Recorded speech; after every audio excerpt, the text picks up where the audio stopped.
આને કઈ રીતે જોઈ રહ્યા છો? કારણ કે ગુજરાત સૌથી મોંઘું બની ગયું રાજ્ય જીવવામાં, છતાંય આપણે બિચારા ખુશ છીએ. બહુ સારી વાત છે. મને બહુ ખુશ લોકો ગમે. ગમે એવી પરિસ્થિતિમાં ખુશ હોય એ મને ગમે. કઈ રીતે જુઓ છો પ્રદ્યુમનભાઈ?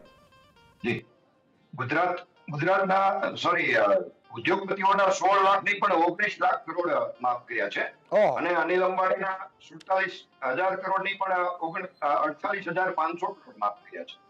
એની સામે આપણે ખેડૂતોના આખા રાષ્ટ્રના જો સેવા માફ કરવા તો 12 લાખ કરોડ જ થાય છે. એમાં ખેડૂતો નવા લોહી આવી જાય.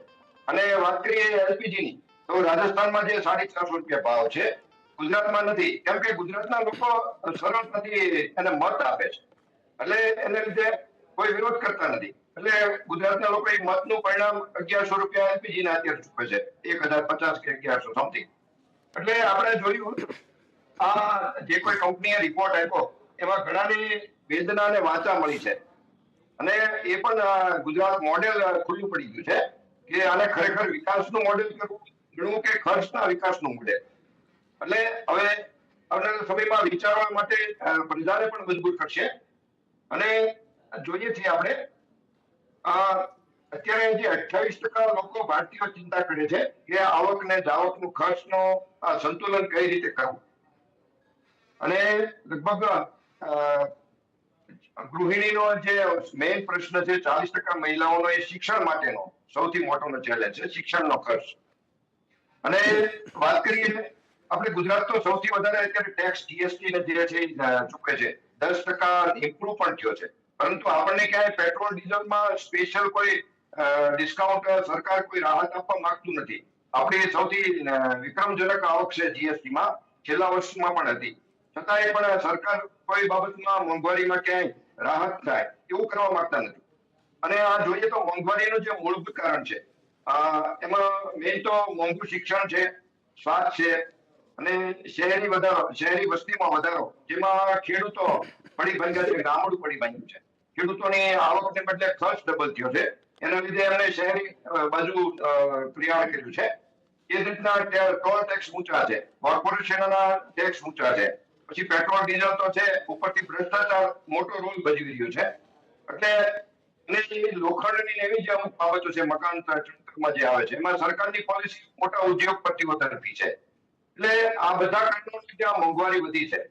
અને જેના લીધે 46,000 હમણાં જે સર્વે કર્યો, એક સામાન્ય મધ્યમ વર્ગને 46,000 થી વધુની આવક હોય તો એનું ઘર ચાલે.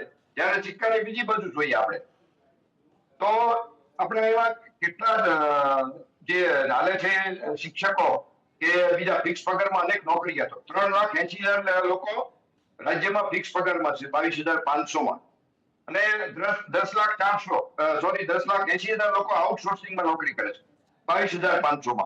હવે એ લોકોનું ઘર કઈ રીતે ચાલતું છે? આપણા જે ભવિષ્યના લડવૈયા જે યોદ્ધાઓ તૈયાર કરે છે એવા ગુરુ દ્રોણાચાર્ય એટલે શિક્ષકો, એ પણ 22,500 પોતાનું ઘર હલાવે છે. અને એક બાજુ આ સર્વે ખુલ્લેઆમ કહે છે કે 46,000 સિવાય કોઈનું ઘર ચલાવવું અઘરું છે. અને જેના લીધે આડઅસરો પણ છે. આપણે ખાલી આરોગ્યની વાત કરીએ તો ગુજરાત રાજ્યમાં 15 લાખ બાળકો છે 5 વર્ષની નીચેના, એ કુપોષણથી ભોગ બન્યા છે, કુપોષણથી હેરાન થઈ રહ્યા છે. એમાં 80% બાળકો તો લોહી ઓછું છે, લોહીના ટકા ઓછા છે, એવું છે. અને 1,26,00,000 મહિલાઓ જે લોહીની ઉણપ ધરાવે છે. આ વિકાસની આડઅસર તમને કહું છું આપણે રાજ્યની. એ રીતના 25% બાળકો દેશના કુલ બાળકોના 25% બાળકો કુપોષણની ટેકાય છે. એ આ પીડાથી અત્યારે સહન કરી રહ્યા છે. છતાંય બિહાર કરતા આપણો સેકન્ડ નંબર છે. એક ખાલી એવું પ્રાઉડ કરી શકીએ કે આપણા કરતા બિહારની સ્થિતિ થોડી વધારે ખરાબ છે. હાજી, જે આપણે અત્યારે તમે જોયું આરોગ્યમાં જે આડઅસરો, અને જેને લીધે આપણે બીજી રીતે જોઈએ તો શિક્ષણમાં એટલી બધી ખરાબ સ્થિતિ છે. અને આ પરિસ્થિતિ લાવ્યા છે સરકાર ધીમે ધીમે. સૌથી પહેલા તો 1,027 સ્કૂલો બંધ કરી છેલ્લા આગળના વર્ષોમાં. એમાં પ્રાથમિક સ્કૂલો પણ આવે છે અને માધ્યમિક સ્કૂલો પણ આવે છે. અને કુલ 17 વર્ષનો જો ટોટલ મારીએ કુલ 27 સ્કૂલો બંધ કરવામાં આવી છે, એટલે ગ્રાન્ટેડ સ્કૂલો. અને ગ્રાન્ટ બાબતમાં એટલું બધા હેરાન કરવામાં આવે કે પોતે બંધ કરવાને નક્કી કરે કે મજબૂર થાય. અને બીજી બાજુ જોઈએ તો અ, બીજી 526 આપણા ખાનગી સ્કૂલોને મંજૂરી આપવામાં આવી છે. અને સરકારી સ્કૂલો તો છેલ્લા 3 વર્ષમાં 11 સ્કૂલોને જ મંજૂરી આપવામાં આવી છે. એટલે શિક્ષણને એટલું મોંઘું કરવામાં આવ્યું છે કે જેને લીધે સૌથી તો મોટી પ્રદ્યુમનભાઈ, મોંઘવારી- જ્યારે પ્રજા છે એ માન લો કે મારી બાળકની સ્કૂલ બંધ કરતો હશે કે આરોગ્યમાં તકલીફ પડી રહી હશે, તો પછી હું ફરીથી એ જ વ્યક્તિઓને કેમ પસંદ કરતો હોઈશ? એક જ વાત છે, સૌથી મોટું તો હિન્દુત્વથી બીવડાવવાની વાત છે કે હિન્દુ, હું તમને આ ખુલ્લી વાત કરું તો ડરથી વોટ વધારે લેવામાં આવે છે. વિકાસની ભરમાવામાં ચોક્કસ આવે છે વિકાસની વાતો, મોટા મોટા સૌથી વર્ષો પહેલા આપણે નહોતું જોયું રોડ રસ્તા સારા, વીજળી અને પાણી, એ વ્યવસ્થાઓ આપી છે ચોક્કસ, પરંતુ એ વ્યવસ્થાઓ મોંઘી પણ કરી છે. અને પછી એ વ્યવસ્થાઓની પાછળ જે બીજા ઘણા બધા એવા કારણો છે કે એનો મિસયુઝ થયો છે, ભ્રષ્ટાચાર વધ્યો છે. બિલકુલ. પરંતુ મતદારે હવે ઓકે. વિચારવાનું રહે. ઠીક છે. હાજી. ઓકે, બહુ મોટી વાત કરી. એક સવા મિનિટનો છે. પ્રદ્યુમનભાઈ જી, હાજી. જી શું કહેશો? હા. વાત કરી હમણાં બેને વાત કરી ટેક્સની. હમણાં તે જીબી નું રીકનેક્શનમાં 18% ટેક્સ હતો, હમણાં તે બંધ કર્યો. અત્યાર સુધી રીકનેક્શન એક માણસ પૈસા નથી ભરી શકતો, તો પરિવારનું કનેક્શન પાછું લગાડવામાં કાઢ્યું હોય એમાં તે 18% ટેક્સ હતો.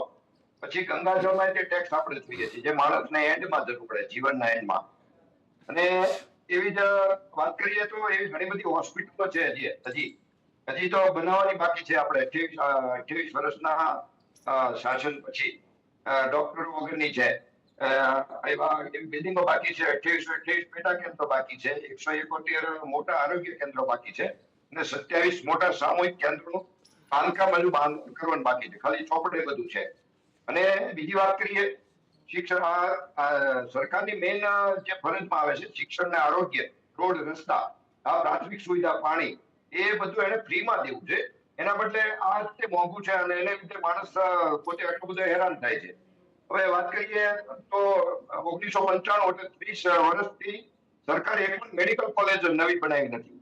આપણે બધી મોટી જાહેરાતોમાં જોઈએ છીએ, વડાપ્રધાન શ્રી પોતાના નામની પણ એક મેડિકલ કોલેજમાં નામ કરી નાખ્યું છે, પણ પ્રાઇવેટ કોલેજો જે છે એમાં એક તો ભુજની કોલેજ છે, 300 કરોડમાં સરકારે બનાવી હતી, એ અદાણીને આપી દીધી અને પછી અદાણી 12 થી 22 લાખ રૂપિયાની મોંઘા દાખની ફી લઈને અત્યારે ચલાવે છે. એવી ઘણી કોલેજો ઉદ્યોગપતિઓ ચલાવે છે.